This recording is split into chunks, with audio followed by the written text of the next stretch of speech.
mai thoni nangi saktam di ning TV shaktam ni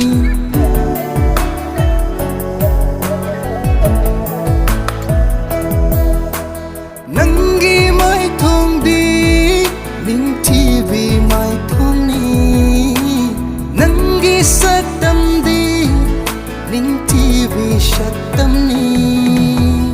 yeng zai nang she yeng bagi pen banai de ngao zai bikup kuding nang tagi saktam